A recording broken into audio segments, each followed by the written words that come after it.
me a great line. He said, comedy is the only world where bad behaviour is actively encouraged, the only industry.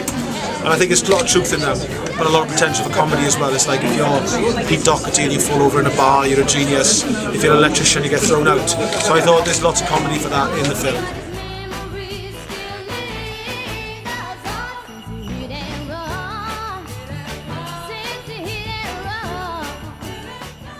So I thought I'd just start off by asking why you first decided to make Svengali for viewing.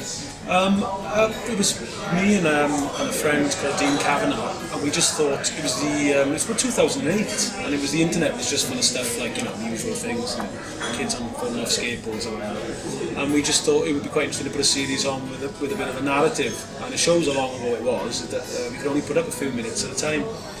We had loaded it overnight and things, and we put the first one up, and it got a great critical response, but also got a lot of hits. You know, people liked it. So I thought, you know, there's something in this, the character and the story, you know, because all the basis was there, Dixie and London trying to get his band signed. But the second episode, which I did, we got Alan McGee involved, and I always had an idea of getting Alan McGee to play the sort of Svengali, and he agreed to do it. And then he kind of got momentum from there, really. And you know, I was a few years down the line, I got an offer to sort of, you know, to finance it and to turn it into a film.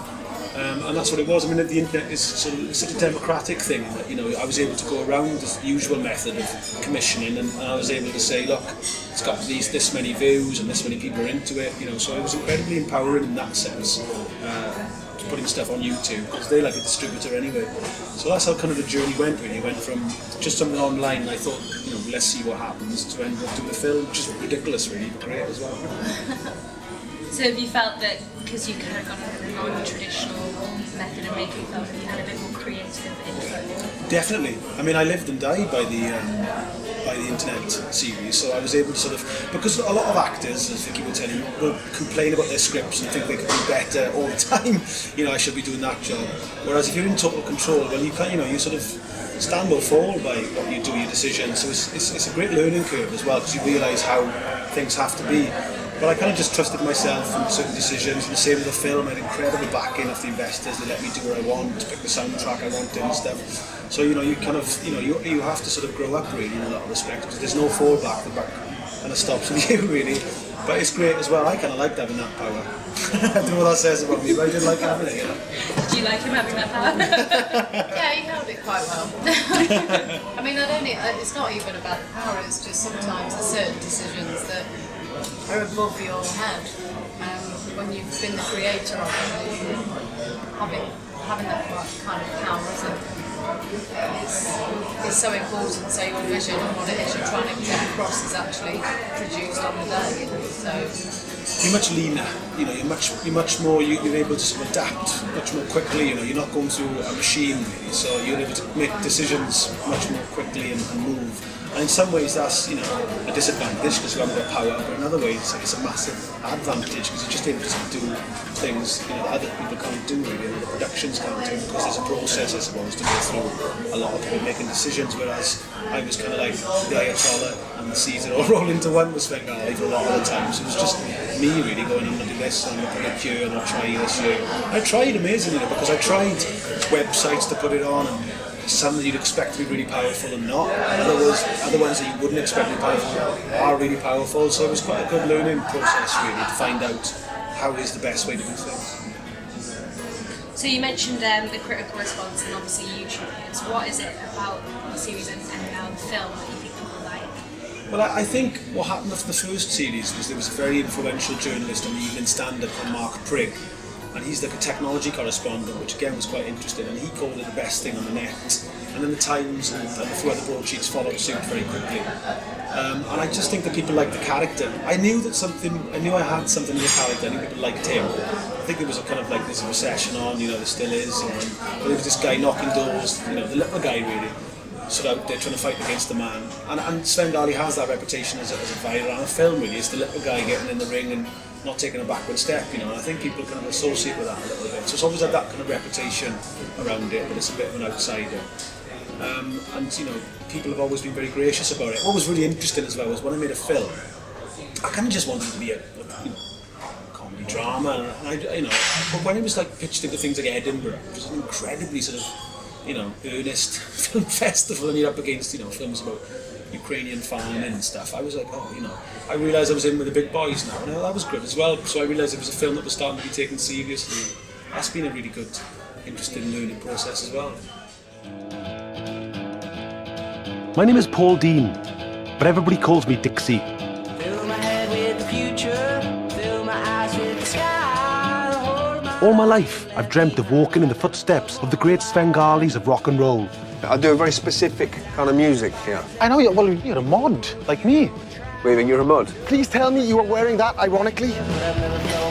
Give me 6 months, I'll get you a record deal.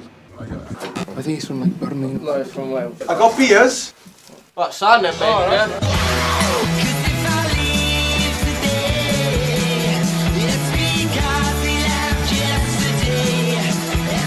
Can I have ice in my whiskey?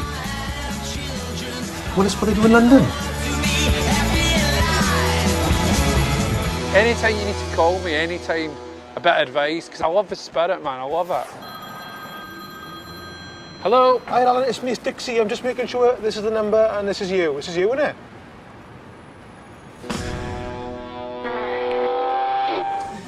Do you think non-Welsh people can appreciate this? Oh yeah, they love it because obviously, they see sort of this part of Wales that, I think Gavin and Stacey did a lot for Wales in a comedic sense. You've got to give a lot of credit there. And I think they did a fantastic job of that season of showing a certain side of Wales, that people hadn't seen before. And, it did open doors for a lot of people. I was able to sort of quite comfortably go to people and go, because in the past there was a bit of, things do they work in Wales and blah blah blah.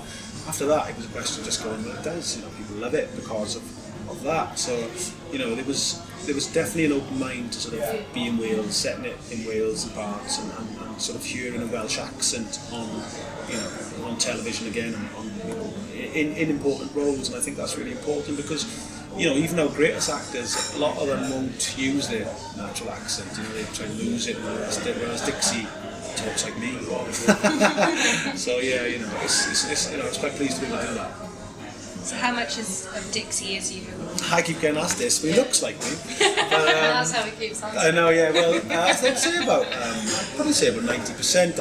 I do think he's more patient than me in a lot of respects, in the sense of he's a bit of a baby seal, really. He just keeps clubbing the poor lad, and he keeps taking it. But I think I'm a bit more. I will, rear up in the end and sort of say something. I think he's much closer to my older brother, who's got a very long fuse, and so I've used that. And he's based on the manager of my band, Paul Dixon, and who was, again, indefatigable, never had a bad day, So I kind of based him on them characters. You just can't seem to get this guy down, he just keeps coming back.